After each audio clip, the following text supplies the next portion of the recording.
Hey, everybody, and welcome to this episode of Beyond Day One. We've been talking about the interview process over the last few weeks, and we've been working towards and hoping to help you to understand why Gen Z is struggling in the interview process.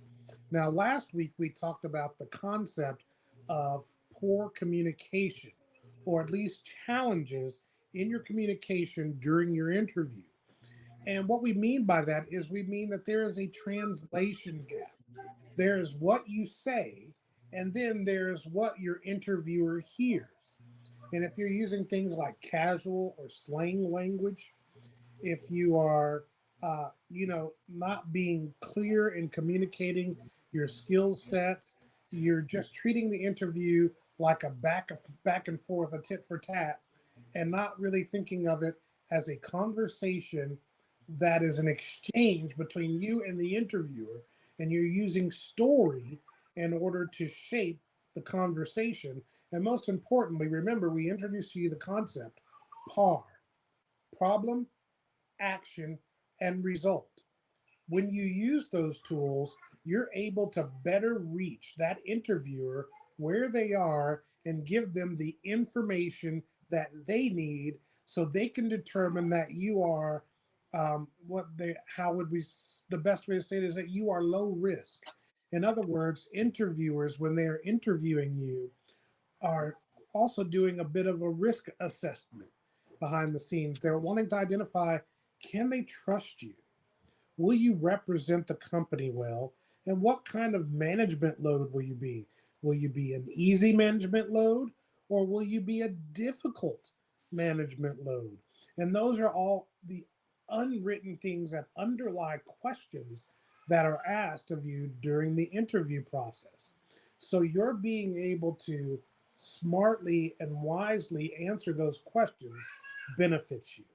And so I want to encourage you, if you haven't already, I want you to take advantage of the webinar that we did just earlier this week, actually, that talks about what interviewers are listening for and helping you to bridge the translation gap.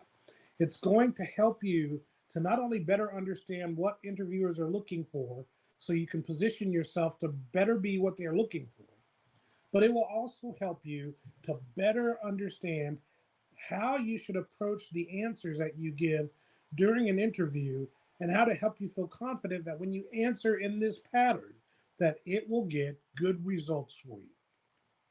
What we can't do is guarantee that you'll get the job every time. But what we can do is guarantee that you will feel good about what you've communicated. And if you'll follow the pattern, that there will at least be a positive interview process and that the interviewer will feel good about you and then have to make a hard decision on who they're going to give the job to.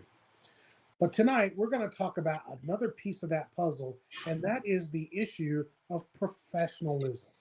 You know, the statistics don't look good when it comes to Gen Z and the interview process and professionalism. We're going to talk about that. But before I go on, let me bring some help in. Of course, I've got with me the one and only Philip Rich. And then I've got with us, of course, our favorite Gen Z John. Gentlemen, we're talking about professionalism tonight. And when it comes to the interviewers are painting a picture about Gen Z that's not necessarily a positive. We're hearing things through the statistics and data that say things like Gen Z are coming to the interviews and they're not properly dressed, that they don't come to interviews alone, that there's a family member or friend or someone else in the room with them when they come to an interview. We're hearing things like their body language is way too casual and it doesn't communicate a professional interest in this particular workplace, and a few other things that we'll address as we go through. When it comes to professionalism, let's talk about what you see, what you've seen, and some tips and tricks that we can give to Gen Z to help them to arrive at their interviews, whether those interviews are virtual or whether they're in person, and present a professional appearance. I'll tell you first off the bat, goes back to what we started this conversation with, and that is how you communicate. Remember that the way that you communicate can say as much about your professionalism as anything else. In fact, you could go to an interview and potentially, I'm not encouraging this, but you could potentially be casually dressed, but communicate extremely well, and your interviewer may overlook your casual dress because they hear and see the potential there and recognize we can fix the dress thing. Let's dig in here and let's work with what we've got, which I think is good. Now, once again, I don't recommend you do that, but know that when you communicate well in your interview and you're able to communicate your skills, connect what you wrote in your resume to what kinds of questions you're being asked, it turns into a very good situation for you that can get you the job. Philip, I'm going to start with you.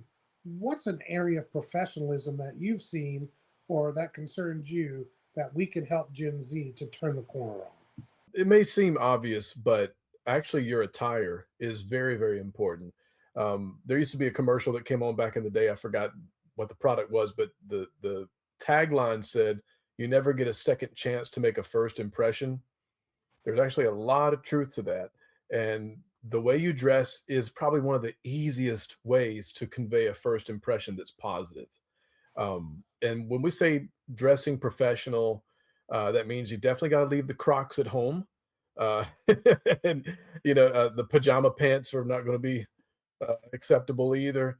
That doesn't mean you have to come in with a full three-piece suit, but it Right. does mean that you come in, I would say, with a sharp, kind of a business casual look at minimum.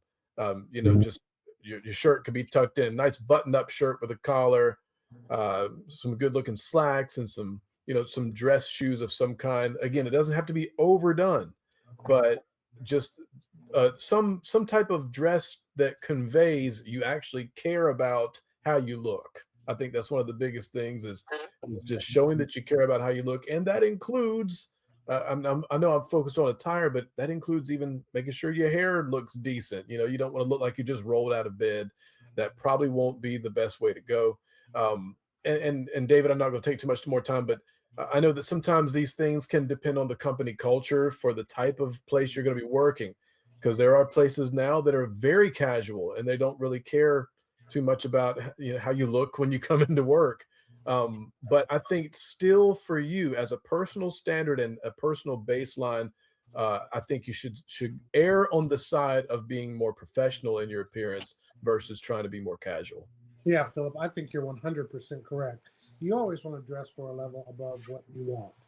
If you know, I think the worst case scenario should be a very nice business casual. If you have a jacket or a coat over a nice polo and khakis or a nice pair of slacks, that's an okay way to go into an interview. But your jeans, your Bon Jovi T-shirt, that that's not going to work. Your Sierra T-shirt or whoever the artist is, that's not going to work for you. And one of the things the data is saying is that so many Gen Z are coming into the interview just in everyday clothes as if what they're doing doesn't matter. And Mm. that's the thing that you have to Yeah. realize about dressing the part professionally is that you want them to know that you believe that this position matters and that you're genuinely interested in it enough to put on good clothes, to take a shower, not smell bad. And Philip mentioned something. He said mention doing your hair. That's an important piece of the puzzle. If you get it all right and then go in with a messy hairdo that looks like you hadn't really tried to tame that thing for a few weeks, that might not come across very well. So you want to make sure that you're well put together and you're communicating through your attire that you're interested and that you're coming to the table with something to offer. John, what about you? What's something that you'd like to help Gen Z turn the corner on? I want to kind of expand upon what you guys mentioned. On top of dressing well, I think that at least for me, when I dress up, and feel confident in the way that I look, that confidence carries over into the interview process. And I think that that would just help significantly, especially if you're, get a little anxious about these interviews. Um, you feel confident going into the interview, and I want to take the next step further and be confident in maintaining eye contact and having a firm handshake and just just generally fixing your posture, straightening out your back. Those little things add up into making you stand out more than the rest. I had an experience where I was even in a group interview. Um, Something like wearing like a button up and some dress pants for me stood out beyond everybody else because people were wearing sweatpants and hoodies. That immediately made me stand out in an interview that I went to, because again, I dressed well. I managed to talk to the person, communicated, looked at them directly whenever I had something to say, shook hands. These little things add up, um, and by the end of the day, it does leave a lasting impression. I'll give you one more example. Uncle Phil, you mentioned, working in places that might necessarily matter when it comes to dress and stuff like that. Where I work, there's a warehouse, and typically dress doesn't really matter all too much, but when somebody does dress well, I remember somebody who on their final day they were really communicative about and appreciative about the experience that they had. And so on their last day, they dressed up really nice just to come in and say that, today is their last day. Just out of the respect that he had for the place that he worked in and for the people that he worked with. That impression, not just to me, but it left an impression onto a lot of people who got to see that. And so dressing well, maintaining eye contact, having a firm handshake, these little details do add up and leave a good impression. Another thing, John, about that dressing piece, even if you're going into a work environment where there is a casual dress code, uh, I've never seen a place that doesn't have a dress code. So when you're interviewing, you dress above the dress code because typically you don't know it. So you come in professionally dressed. And Yeah. then when you learn the dress code, then you can adjust what you wear according to that dress code. But never assume that because you know it to be a casual environment or you know somebody that works there, that just means you come any kind of way. You shouldn't. Right. Now, let me just touch on something John mentioned.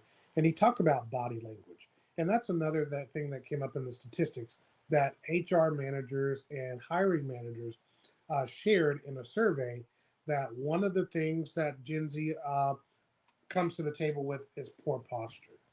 Mm. And so the combination of bad communication, not being well dressed, and then just being hunched over or slumped over the table or whatever, it all kind of communicates a disinterest or a lack of engagement.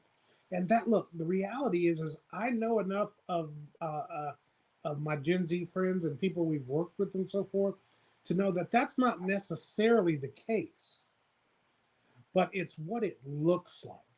And let me tell you, what it looks like matters, and it Mhm. matters in the interview.